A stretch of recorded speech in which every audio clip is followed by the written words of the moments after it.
these people had one thing in common. They knew they had it in themselves. They knew they could be something beyond where they were. They were willing to put their time, their energies to better themselves. What you really could do with more skills, it's just remarkable. So I would like to just tell you a couple of short stories, and we'll draw maybe a couple of lessons from them. I would like to tell you of two women that each sold a business to Berkshire Hathaway, to me actually, for many, many, many millions of dollars. Both of them started with $2,500. By a coincidence, it was the exact same amount. It was everything they had in the world. And one of them was a woman who landed in Seattle in 1917, couldn't speak a word of English, had a tag around her neck.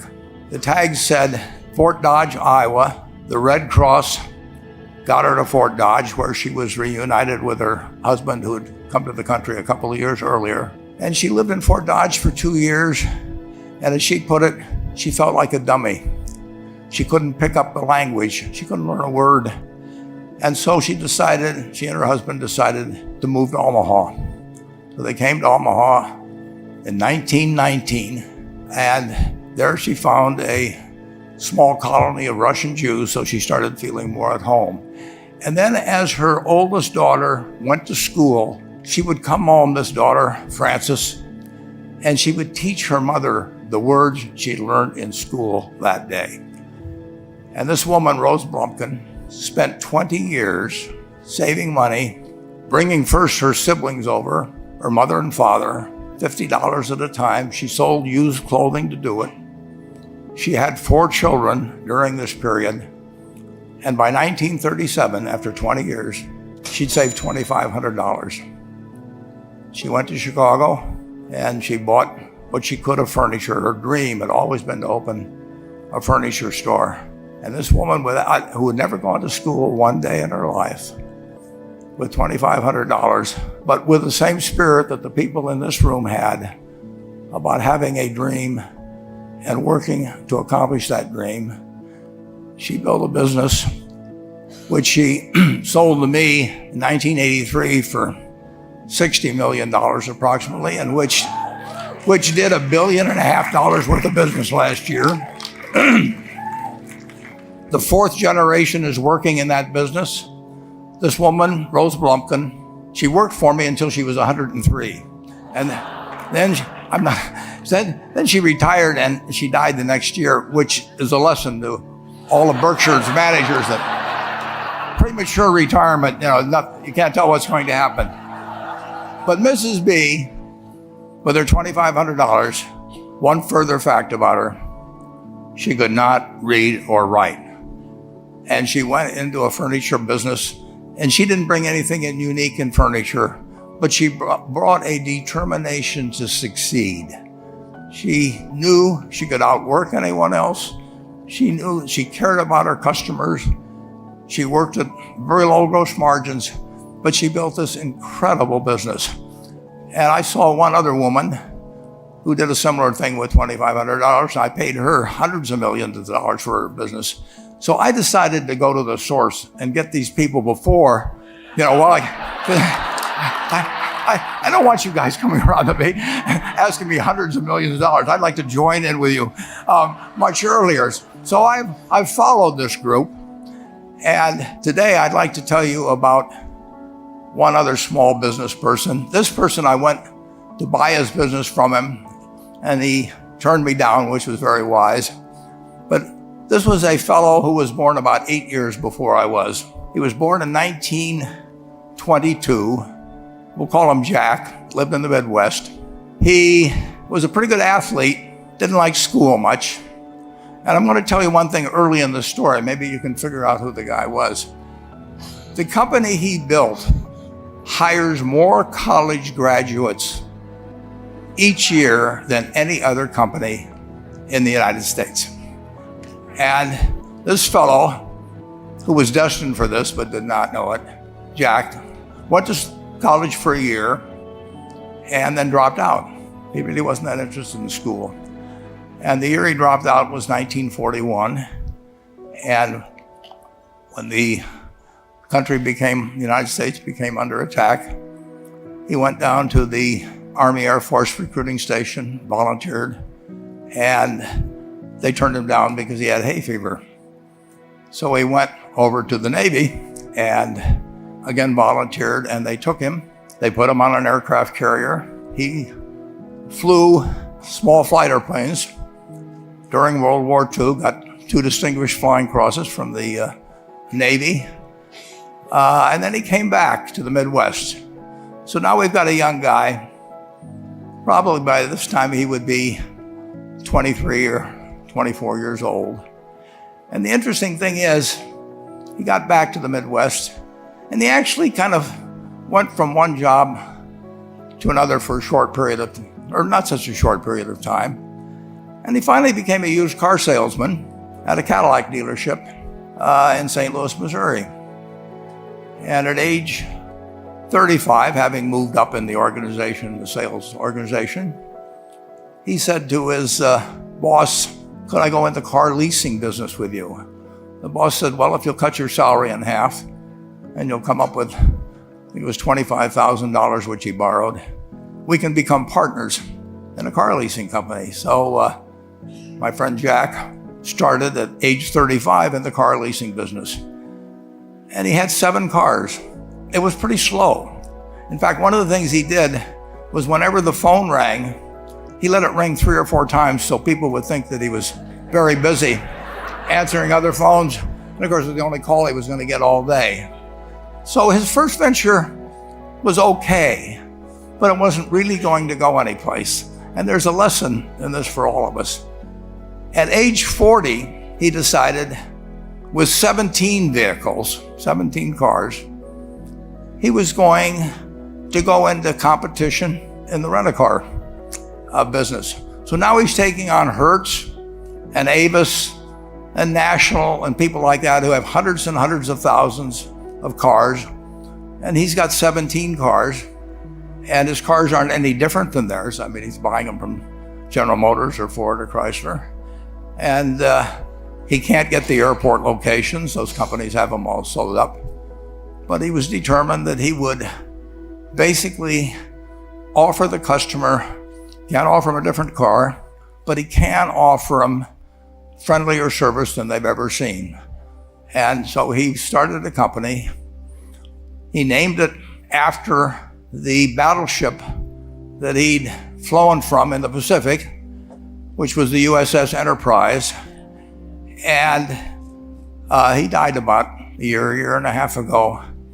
But when he died, his rent-a-car company, starting with those 17 cars, was worth more than Hertz and Avis and all the rest of the rental cars put together. The man's name was Jack Taylor, and his son, Andy Taylor, is a good friend of mine, runs the business now.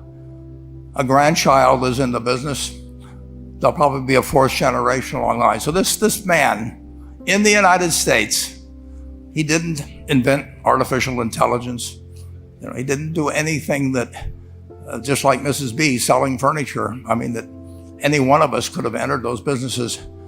But he lived by the creed, basically, of delighting his customers and working with people and establishing the relationship with them so that they in turn would want to delight the customers. He couldn't go out there and take care of every rental car possibility, but he learned how to project himself and his attitude toward his fellow man and his desire, to make a friend out of every customer. He managed to take very ordinary cars and turn them into this extraordinary business from virtually nothing. And it illustrates several points. One is, you don't necessarily get it right exactly right the first time. I mean, the car leasing business, basically you were competing on the cost of money to finance cars. And it's very hard to delight a customer when you just give them the car and tell them to send you a monthly check for 5 years and you'll be back at that time. So his talents were being wasted basically in that business.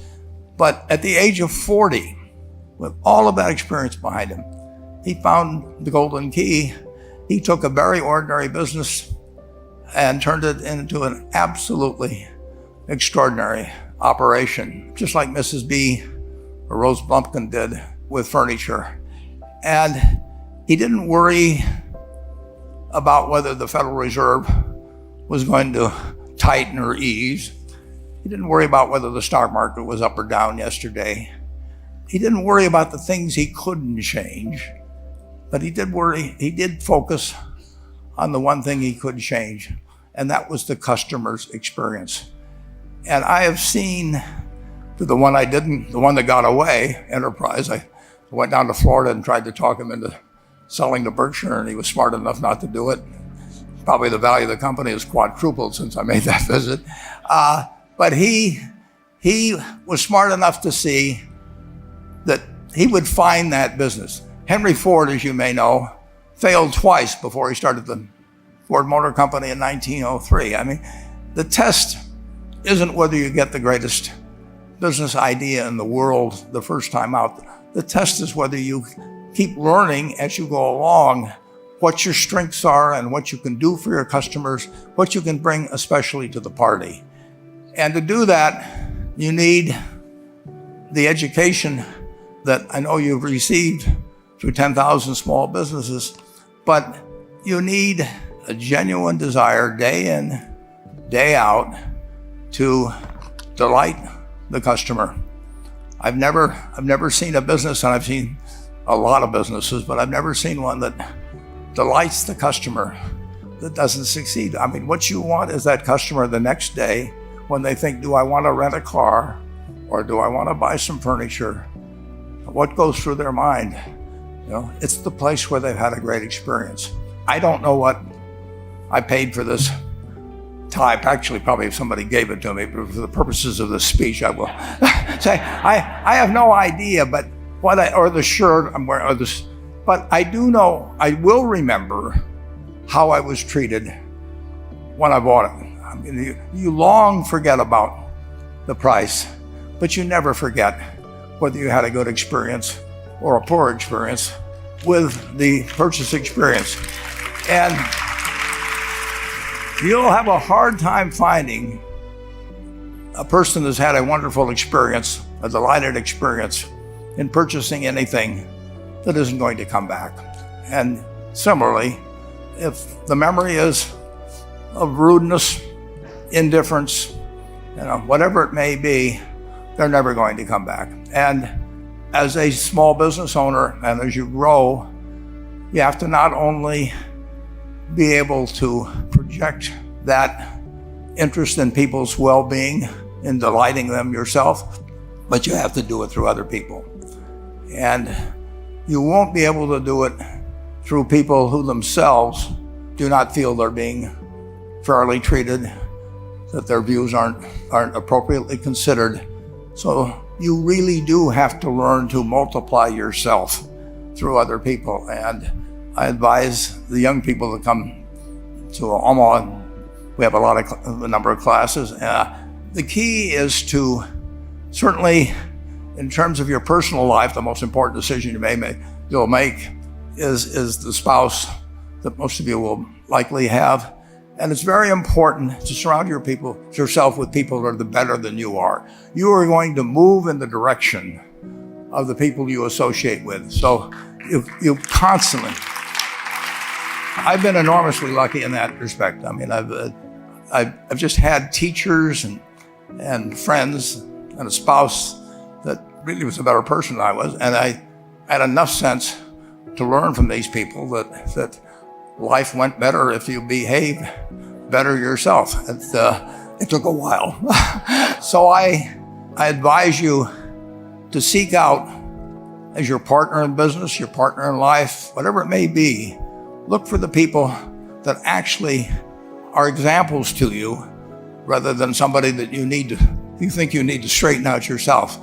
And simple rules like that, delighting customers, working through other people, associating with people that will cause you to move in a better path than you might otherwise have, they will take you so far in life that it's hard to believe. I mean, they took Rose Blumpkin without being able to speak a word of English, couldn't read or write, and they took her to what is now a $1.5 billion business. And incidentally, there's been no money put in it since the $2,500. That's been the total capital paid into the Nebraska Furniture Mart.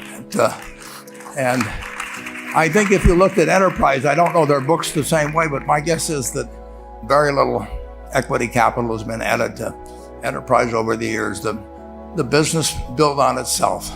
So I want to tell you, I admire this group enormously. When I met Dr. Mello's class on September 22nd, 8 years ago, I was thrilled. And I admire people that are doing what you have done. You've, working hard at your job at the same time, you took on an added, really, lot of hard work to further your skills. 99% graduate. I mean, that's a mind-blowing statistic. And I'm looking at 2,200 people here who I admire. I'm cheering for you, and I can tell you the best is yet to come. Thank you.